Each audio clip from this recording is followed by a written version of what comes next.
Sa isang lungsod sa Korea, isang napakataas na gusali ang nasusunog. Biglang tumalo ng bumbero na si Kim habang maingat na karga ang isang bata sa kanyang mga bisig. Ang lubid ay nag-iwan sa kanila na nakabitin ng ilang segundo hanggang sa masunog ito at mahulog. Sa kabutihang palad, may nakahanda ng air mattress upang saluhin sila ng ligtas. Tumalbog sila dito at bumagsak sa kalye, kaya sinigurado ni Kim na hayaang maunang bumagsak ang kanyang katawan para maprotektahan ang bata. Tumama ang kanyang ulo at nakita ang kanyang buhay na nag-flash sa kanyang mga mata. Pagkatapos ay tumakbo ang bata patungo sa kanyang mga magulang at sinundan siya ni Kim para magtanong sa kanila ng ilang karaniwang tanong, ngunit hindi siya pinansin ng pamilya. Biglang may boses na tumawag sa pangalan niya at lumingon siya para makita si Lee at Hye na naghihintay sa kanya. Ang mga taong ito ay ang mga tagapagbantay ng kabilang buhay at ipinaalam sa kanya na siya ay namatay nang siya ay mahulog. Nang mapansin ni Kim na umiiyak ang mga kasamahan niya sa trabaho sa kanyang patay na katawan, ipinaliwanag ni Lee na narito sila upang ipagtanggol siya sa 7 pagsubok sa loob ng 49 na araw at sinabing siya ay isang huwaran na napakabihira. Tumanggi si Kim na tanggapin na siya ay patay na dahil nag-aalala siya sa kanyang bingi at piping ina, ngunit may lumabas na portal at sinipsip ang kanyang kaluluwa. Samantala, ang tagapagbantay na si Gangram ay nagpakita sa libing ni Kim at ang ina ay patuloy na nakatitig sa larawan ni Kim. Sinubukan ng isa pa niyang anak na lalaki na si Suhong na paalisin siya dahil ililipat nila ang kabaong sa lalong madaling panahon, ngunit hindi siya tumugon. Sa pintuan ng kabilang buhay, ipinakita ni Hye kay Kim ang rebulto ni Yumra, ang hari ng kabilang buhay at huling hukom. Pagkatapos ay sumama sa kanila si Gangram na inihayag na siya ang boss ng koponan at na siya ay muling nagkatawang tao ng 47 kaluluwa sa nakaraang siglo. Tinawag niyang huwaran si Kim at sinabi ni Kim na hindi siya ganoon, ngunit lahat ay nagbigay pa rin ng daan para sa kanya. Nang ilagay ni Lee ang death ticket ni Kim sa gate machine, nakumpirma na si Kim ay isang huwaran na hindi nangyari sa loob ng 19 na taon.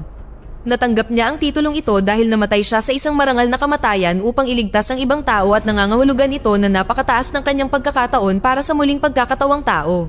Ang grupo ay kailangang dumaan sa 7 antas ng impyerno sa loob ng 49 na araw at kung makapasa si Kim sa lahat ng antas, siya ay muling magkakatawang tao. Ang mga antas ay nasa iba't ibang pagkakasunod-sunod para sa bawat tao na napagpasyahan ng hari ayon sa kalubhaan ng mga kasalanan ng mga kaluluwa. Habang tumatawid ang grupo sa isang tulay ay nabigla si Hye dahil nakilala niya ang bulkan ng Murder Hell. Ang pagsubok na ito ay tumitingin sa mga pagkamatay na dulot ng hinatulan na kaluluwa kahit na ito ay hindi direkta. Tiningnan ni Lee ang kasaysayan ni Kim at natuklasan niyang hindi niya nailigtas ang isang katrabaho sa panahon ng sunog. Biglang bumukas ang lupa at natagpuan ni Kim ang kanyang sarili sa ibabaw ng isang haligi na napapalibutan ng lava. Sinusubukan ng mga kaluluwa na umakyat at gusto ni Kim na tulungan sila, ngunit ibinaba niya sila nang sigawan siya ng God of Murder Hell. Binasa ng mga taga-usig ang kaso na nagpapaliwanag na iniwan ni Kim ang isang kasamahan na nasa kapahamakan. Kung hindi dahil sa kanyang pag-aalinlangan at pagnanasa para sa kaligtasan, mas mabilis sana siyang kumilos at nailigtas ang isa pang bumbero, gayunpaman ang gusali ay sumabog. Ang hindi direktang pagpatay ay karaniwang pinarurusahan ng 50 taon ngunit dahil si Kim ay isang huwaran, makakakuha siya ng 5. Agad na ipinagtanggol ni Gangram si Kim sa pamamagitan ng pagtatanong sa kanya para sa mga huling salita ng kanyang katrabaho. Naaalala ni Kim na sinubukan niyang tulungan ng kanyang kaibigan, ngunit sinabihan siya ng lalaki na tulungan muna ang mga nasugatan na sibilyan dahil mas magiging madali na makontrol ang apoy. Pagkatapos ay binigyang diin ni Gangram na si Kim ay nagligtas ng 8 tao sa araw na iyon at lumabas sa balita bilang isang bayani na hindi niya magagawa kung nanatili siya sa kanyang katrabaho. Dahil dito, ang God of Murder Hell ay nagpasya na si Kim ay inosente. Pagkatapos, ang grupo ay sumakay sa barko upang tumawid sa ilog at makarating sa Indolence Hell kung saan kailangan niyang patunayan na hindi niya sinayang ang kanyang buhay. Habang naglalakbay sila ay sinabi ni Kim na ayaw niyang muling magkatawang tao at nagtataka kung bakit nila ito ginagawa. Ipinaliwanag ni Lee na kung tutulong silang muling magkatawang tao ang 49 na kaluluwa sa isang siglo, magkakaroon din sila ng pagkakataon ng muling pagkakatawang tao. Para sa mga normal na kaluluwa, napakahirap na malampasan ang lahat ng pagsubok, kaya maswerte ang koponan na nakakuha ng huwaran para sa kanilang potensyal na ika-48.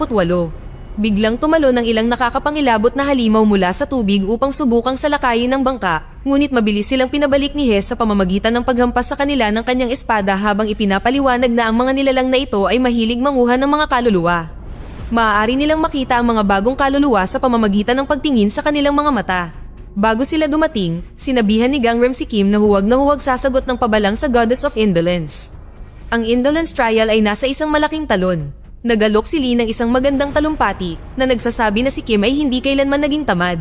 Ipinakita sa talon ng pagbabalik tanaw sa buhay ni Kim na nagpapakita ng lahat ng uri ng paghihirap tulad ng pagharap sa isang pugad, pagliligtas ng mga hayop sa panahon ng baha, at pagligtas ng pusa sa gilid ng gusali at nahulog pa siya sa proseso.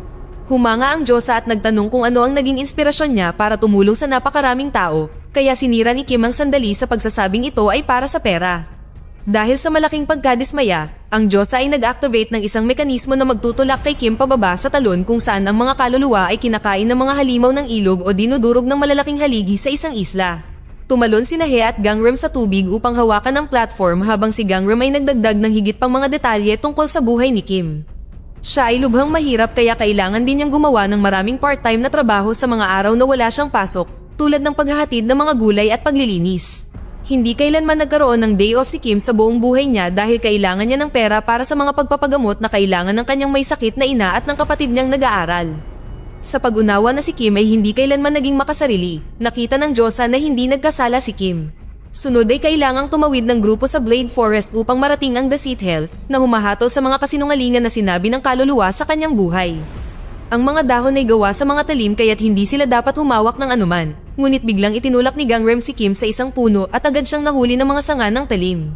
Sumigaw si Kim sa sakit habang hinihiwa siya ng mga talim at habang pinapagalitan siya ni Gangnam dahil sa pakikipag-usap ng pabalang sa Diyosa na sinabi niya sa kanya na huwag gawin. Pagkatapos ay ginamit ni Hye ang kanyang espada upang palayain si Kim habang hinihiling din sa kanya na umayos. Inihayag niya na kung magiging maayos ang lahat, maaaring lumitaw si Kim sa panaginip ng isang mahal sa buhay upang magpaalam bago muling magkatawang tao. Dahil sa ideya na makitang muli ang kanyang ina, mas sineryoso ito ni Kim. Dahil si Kim ay isang huwaran, gagawin ng grupo ang huling bahagi ng paglalakbay sa isang bangka na tumatawid sa kagubatan ng napakabilis. Napansin ng mga tagapagbantay ang mga mapaghiganting espiritu sa mga puno at tinanong si Kim kung may iba pa siyang kamag-anak bukod sa kanyang ina. Papalapit na ang mga espiritu, kaya inilabas ni Hye at Gangnam ang kanilang mga talim at sinimulang ibagsak sila habang ipinapaliwanag na ang isang miyembro ng pamilya ay naging mapaghiganting espiritu. Pinutol ni Gangnam ang ulo ng halimaw na dumapo sa bangka bago tumalon ng isa pang masamang espiritu. Habang nilalabanan nila ito, nahulog si Gangnam sa tubig at kinailangang kumapit sa gilid ng bangka upang manatili sa kanyang koponan. Nagawa ni Hye na patayin ang lahat ng mga masasamang espiritu na sunod na umatake na nagbigay ng oras kay Gangnam na umakyat pabalik sa bangka. Pagkatapos ay hinagisan ni Hye ng talimang masamang espiritu na muntik nang mahuli si Kim bago tumama sa gilid ng bundok na nagdulot ng pagguho na humarang sa batis sa likod nila. Maraming mga masasamang espiritu ang nadurog at ang iba ay hindi na nakasunod sa kanila. Ngayon ay masasabi na ni Hye na ang kapatid ni Kim o ang kanyang ina ay namatay ng may galit at sila ay gumagala sa mundo ng mga buhay. Pagdating nila sa lupain, napapikit si Kim. Inanunsyo ni Gangnam na may pupuntahan siya at sinabihan ng iba pang mga tagapagbantay na ipagpaliban ng paglilitis kung kinakailangan. Pagkatapos, pumunta si Gangnam sa mundo ng mga buhay at ginamit ang kanyang kapangyarihan para mag-teleport sa isang opisina ng gobyerno. Hinanap niya ang mga alaala ng lugar na ito at pinanood si Suhong kasama ang kanyang ina na tumatanggap ng kahon na may mga gamit ni Kim. Kinuha ng ina ang isang lumang halaman mula sa kahon at pinagalitan siya ni Suhong, sinabing itapon niya ito dahil patay na ito ngunit tumanggi siya. Sunod na nag-teleport si Gangnam sa apartment ng pamilya at hinawakan ng halaman upang makita ang mga alaala nito. Natuklasan niya na galit si Suhong dahil iniwan ni Kim ang kanilang ina. Sa gulat ni Gangnam, nakikita siya ng ina, ibig sabihin ay malapit na siyang mamatay. Gumamit siya ng sign language para magpanggap na isang taong iniligtas ni Kim at dumating upang mag-alay ng kanyang pakikiramay. Matapos siyang yakapin ng ina, humiling ito sa kanya ng ilang sandali upang magpaalam. Ngayon ay magagamit na ni Gangnam ang kanyang talim upang ipatawag ang masamang espiritu na lumalabas na si Suhong. Sinimulan siyang habulin ni Gangnam sa kapitbahayan na napansin kung paano nagiiwan ng masamang espiritu ng bakas ng nagyayelong hamog sa likod niya. Ang pag-atake sa kanya gamit ang kanyang talim ay hindi gumagana at nagawa ni Suhong na makatakas. Sa kabilang buhay, nainip si Kim sa blindfold at tinanggal ito na nagdulot ng paglitaw ng mas maraming masasamang espiritu. Gayunpaman, ang mga nilalang ay mabilis na pinatay ng dalawang malalaking gwardya na dumating kasama si Haring Yumra na gustong malaman kung bakit dinala ni Kim ang mga masasamang espiritu sa kanyang lupain. Ipinaliwanag ni Hye na si Gangnam ay nag-iimbestiga at aalisin ang kaluluwa ng masamang espiritu upang magkaroon ng kapayapaan. Iniisip pa rin na ang kanyang ina ang namatay, tumakbo si Kim kay Yumra at hiniling sa kanya na protektahan siya. Kinailangan niyang hilahin pabalik si Kim at humingi ng paumanhin si Lee sa hari na nagsabi na kung hindi matatapos ni Gangnam ang kanyang trabaho sa lalong madaling panahon, siya mismo ang pupunta sa mundo ng mga buhay. Sa mundo ng mga buhay, binisita ni Gangrem ang base ng hukbo at narinig ang mga sundalo na nag-uusap tungkol sa pagtakas ni Suhong dahil sa kanyang kapatid na parang hindi nila alam na patay na siya. Ang mga flashback ay nagpapakita na si Suhong ay isang mabuting kaibigan sa kanyang koponan at isang mahusay na sundalo. Nagpanggap si Gangrem na may mas mataas na katungkulan at tinanong si Teniente Park na nagsabing hindi niya alam kung nasaan si Suhong. Bumalik sa kabilang buhay, hindi na kaya ng mga tagapagbantay na ipagpaliban ang oras ng paglilitis at kailangang dumaan si Kim sa deceit trial. Makikita sa mga alaala na sumulat si Kim ng 78 na liham sa anak ng lalaking nabigo niyang iligtas na nagpapanggap bilang kanyang ama para hindi ito magdusa sa murang edad. Gayunpaman, natuklasan niya na ang mga liham ay peke at nakaramdam ng matinding kawalan ng pag-asa. Hindi alam ni Kim kung ano ang sasabihin kaya kinuha siya ng Goddess of Deceit Hell gamit ang mga baging at binantaang puputulin ang kanyang dila. Humingi ng tulong si He sa kanyang amo sa pamamagitan ng isip, kaya sinabi ni Gangrem kay Park na alam niyang patay na si Suhong bago umalis sa opisina. Pagkatapos ay iniugnay niya ang kanyang isip kay Lee upang magsalita sa pamamagitan nito at ipaliwanag na sumulat din si Kim ng mga peking liham sa kanyang ina na nagpapanggap na maganda ang buhay niya kasama ang kanyang asawa at anak sa halip na isang mababang manggagawa lamang na siyang totoo. Ginawa niya ito para hindi sumuko ang kanyang ina sa pakikipaglaban sa kanyang karamdaman at gumana ito dahil normal na ang buhay niya ngayon. Hinikayat din ng mga liham ang batang babae na manatiling matatag sa panahon ng kanyang kalungkutan at tinulungan siyang magpatuloy dahil pakiramdam niya ay may nagbabantay sa kanya. Napagtanto ng Diyosa na si Kim ay isang huwaran na kadalasan ay dumadaan sa kanyang impyerno ng walang paglilitis ngunit ngayon ay nagsinungaling ang mga taga-usig. Inanunsyo niyang inosente si Kim at umalis ang grupo. Sa kanilang paglabas, ipinaliwanag ni Kim na desperado siyang makita ang kanyang ina para sabihin sa kanya ang tungkol sa rice cooker na binili niya bilang isang sorpresa na hindi naibigay sa kanya. Napakahalaga nito dahil ang kanyang mahinang memorya ay nagdudulot sa kanya ng pagsunog ng napakaraming mga kaldero, ngunit hindi siya tumigil sa pagluluto para sa kanyang mga anak. Alam ni Lee na nagtago siya ng liham sa loob ng lutuan, ngunit ang isang ito ay katotohanan. Sa sandaling iyon ay bumukas ang isang portal at lumitaw si Gangrem upang sabihin kay Kim na maayos ang kanyang ina at kapatid. Pagkatapos umalis ni Kim, sinabi ni Gangrem sa mga tagapagbantay ang katotohanan at nangakong aayusin ito. Pagkatapos, bumisita si Gangrem sa isa pang military base upang mahanap ang tamang memorya. Pinapanood niya kung paano hindi maayos na hinahawakan ng bagong sundalong si Won ang kanyang rifle at hindi sinasadyang nabaril si Suhong, na nagsabi sa kanya na tawagin si Park para sa tulong at huwag hayaang malaman ito ng iba. Sa oras na dumating si Park, patay na si Suhong, kaya kinuha ni Park ang nakapatay na bala bago ipinahayag na ililibing nila ang katawan at maglilinis upang itago ang nangyari. Ang pagmamasid sa paggalaw ng katawan ay nagdulot kay Gangrem na maalala ang kanyang nakaraan bilang isang mandirigma at nakita ang kanyang ama na namatay sa larangan ng digmaan. Pagbalik niya sa bayan ay pinapanood ni Gangrem ang mga sundalo na nagsasabi sa ina ni Suhong na nawawala ang kanyang anak na nagpaalala sa kanya noong umiiyak ang kanyang ina sa katawan ng kanyang ama. Sa kabilang buhay, tumatawid ang grupo sa napakalamig na Injustice Hell na humahatol sa mga hindi makatarungan. Si Kim ay palaging masigasig sa pagtulong sa iba kaya siya ay nakapasa ng walang pagsubok. Gayunpaman dahil sa mga epekto ng masasamang espiritu, biglang nagsimulang gumuho ang mga yelo sa likuran nila at kinailangang tumakbo ang tatlo para makasakay sa cable car. Nanginig ito ng ilang segundo pero nagawa nilang makatakas. Habang nasa biyahe, sinabi ni Lee kay Kim na ang mga kaluluwa sa yelo ay mga taong walang puso na hindi tumulong sa mga nangangailangan.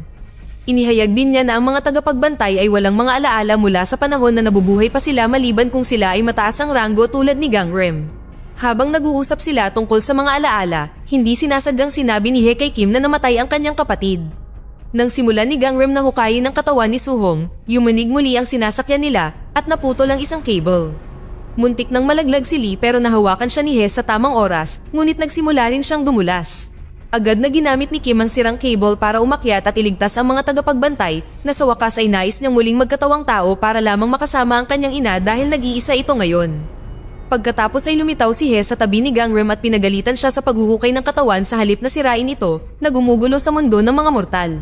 Sinabi ni Gangrem na karapatan ng ina na malaman ang katotohanan at isang libing upang magpaalam.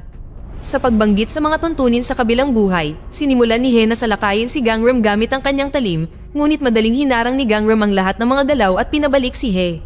Samantala, sinusubukan ni Park na kumbinsihin si Won na magbakasyon bago pa siya masiyasat ng mga nakatataas at makikitang pinagmumultuhan sila ng masamang espiritu. Nang maglaon ay sinundan ni Gangrem si Won sa isang club kung saan nakita niya ang masamang espiritu na niyuyugyug ang disco ball sa itaas ni Won. Bago ito mahulog, hinabol ni Gangrem si Suhong palabas ng club at nagbukas ng portal para itulak siya dito. Pagkatapos ay lumitaw ang dalawa na lumulutang sa hangin at pagkatapos ng ilang pakikipagpunyagi, itinulak ni Suhong si Gangrem upang tumalon sa isang tore. Gumamit si Gangrem ng isa pang portal upang pumunta sa mas mataas at ini-activate ang kanyang talim upang mahuli ang masamang espiritu sa pamamagitan ng pagtali sa kanya sa paligid ng gusali. Nang banggitin ni Gangrem ang pagtatanim ng galit, inihayag ni Suhong na hindi siya galit sa kanyang kapatid, nagagalit siya dahil inilibing siya ng buhay. Naaalala ni Gangrem kung paanong buhay rin ang kanyang ama ngunit namatay sa ilalim ng tumpok ng mga katawan. Pagkatapos ay sinira ni Suhong ang kuryente ng tore at naging sanhi ng pagkawala ng kuryente sa buong lungsod. Samantala, binisita ni Won si Park na nagsasabing gusto niyang umamin, ngunit ipinagbawal ito ni Park dahil maaapektuhan ang kanyang posisyon. Sa kabilang buhay, ang grupo ay tumatawid sa Heavenly Passage patungo sa Betrayal Hell. Dito, ang mga kaluluwang nagtaksil sa pananampalataya ay nakakulong sa mga salamin at nawasak. Pinapatawad lang ng Betrayal Goddess ang magandang uri ng pagtataksil tulad ng isang walang pag-iimbot o matuwid na nangangahulugang ang isang matuwid na tao tulad ni Kim ay makakalampas din sa antas na ito.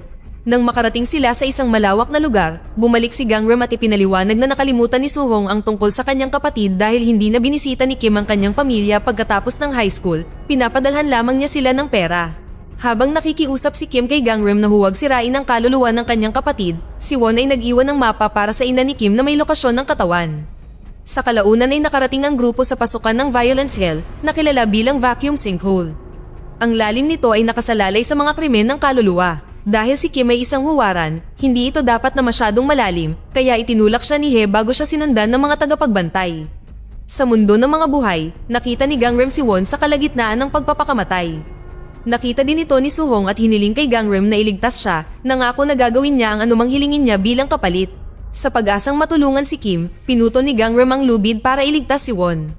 Gayunpaman, ang pakikialam sa mundo ng mga buhay ay naging sanhi ng napakabilis na pagbagsak ni Kim sa malaking bato na tumagilid at nagpabagsak sa kanya muli. Sinalo ni Kim si Lee na nahuhulog, handang gamitin muli ang kanyang katawan bilang panangga. Pagkatapos ay inutusan ni Suhong si Gangrem na sabihin kay Won na wala siyang ginawang mali at hindi na niya dapat iyakan ang nakaraan. Habang nakahanap ng kapayapaan si Won, huminto ang pagbagsak sa sinkhole at ligtas ang koponan.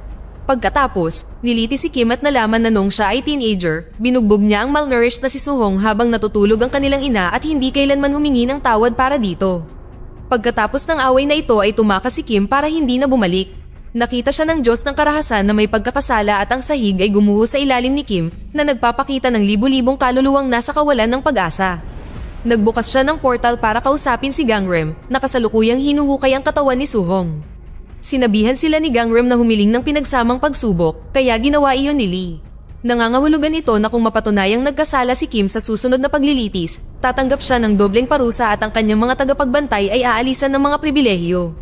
Sumang-ayon ng Diyos sa kasunduan, kaya ngayon ang koponan ay kailangang maglakad sa Eternal Desert upang marating ang Filial Impiety Hell.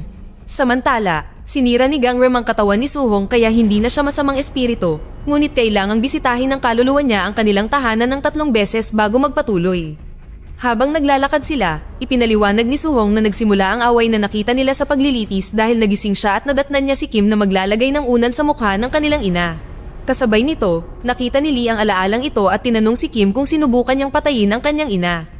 Ibinunyag ni Kim na gusto niyang patayin ang kanyang buong pamilya dahil wala silang pag-asa at mayroon pa siyang mga gamot na pampatulog na handang wakasan ang sarili.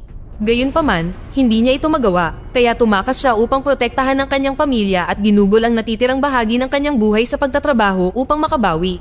Sa military base, nagpakita ang ina ni Kim na may karatula na nagsasabing, "Pakihanap ang aking anak." Sinubukan siyang pigilan ng mga gwardya ngunit tumakbo ang ginang sa tarangkahan upang harapin si Park na itinapon ng karatula. Nang subukan niyang palayasin siya, inilabas niya ang mapa. Kasabay nito, lumitaw ang mga halimaw sa paligid ng koponan at kinailangang labanan sila ni Hen ng mag-isa, gamit ang kanyang mga talim hanggat maaari. Sumigaw si Park na si Suhong ay tumakas at itinulak ang babae na bumagsak at dinala sa isang ambulansya. Ang makita ang lahat ng ito ay naging sanhi ng galit na Suhong upang maging isang masamang espiritu ulit. Itinulak niya si Gangrem ng napakalakas kaya nagpadala siya ng shockwave na nagpabagsak sa lahat ng mga sundalo sa base at lumikha ng sandstorm sa kabilang buhay. Pagkatapos ay nag-transform si Suhong sa isang rumaragasang buhawi at lumaki habang sinimulan niyang sirain ang base gamit ang kidlat at mga bolang apoy. Nag-teleport si Gangrem sa buong lugar upang iligtas ang bawat sundalo maliban kay Park na tumakbo upang maabot ang truck. Sinubukan niyang magmaneho ngunit kinuha ng buhawi ang truck na tinamaan ni Suhong upang sirain ito. Nahulog si Park kaya tumalon si Gangnam para saluhin siya, para lang maitulak siya ng paparating na truck. Tinamaan ng kidlat si Park at natumba kaya mahuhuli na siya ni Suhong. Si Gangnam na desperado ay tinawag si He na biglang sumulpot at tumalon sa gitna ng buhawi upang iligtas si Park. Sa kabilang buhay, itinulak ni Kim si Lee sa tabi dahil nagsisimula na siyang lumubog sa kumunoy. Nang sasalakayin na ni Suhong sina Gangnam at Park, narinig niya ang desperadong pag-iyak ni Lee sa portal ni He at natigilan siya nang makita niyang tuluyang lumulubog ang kanyang kapatid. Ang pagkagambala na ito ay nagpapahintulot kay Gangnam na tamaan si Suhong gamit ang kanyang talim at binago siya pabalik sa normal na kaluluwa. Bumalik sa disyerto, lumitaw ang istrukturang bato mula sa lupa at ligtas na nailabas si Kim mula sa kumunoy. Ang Diyos ng kamatayan ay si Haring Yomredin na agad na nagpahayag na si Kim ay nagkasala sa pagtatangkang patayin ang kanyang ina. Nang subukan ni Lee na ipagtanggol si Kim, ibinunyag ni Yomre na noong gabing iyon, nagpanggap lamang ang ina na natutulog. Nais niyang magkaroon ng normal na buhay ang kanyang mga anak nang hindi siya kailangang alagaan kaya hinayaan niya ang kanyang anak na gawin ng pagpatay. Nalungkot si Kim nang marinig ito at napaluhod siya habang pumapayag na siya ay karapat-dapat sa parusa. Habang nagsisimulang basahin ng mga taga-usig ang pangungusap, nagsimulang gumuho ang disyerto at narinig nila ang isang tinig na nagsasabing, "Nanay." Lumalabas na nakita ni Suhong ang lahat ng ito sa pamamagitan ng portal at hiniling kay Gangnam na hayaan siyang bisitahin ang kanyang ina sa kanyang panaginip. Ipinakita sa kanya ni Suhong ang bago niyang magarbong damit at ipinaliwanag na siya ay naging isang taga-usig sa langit, kaya hindi na niya ito maaaring bisitahin. Umiiyak siya habang inilalarawan kung paano ginugol ni Kim ang buong buhay niya para sa kanila at hiniling sa kanya na patawarin ang kanyang kapatid ngunit natigilan siya nang marinig niyang nagsalita ang kanyang ina.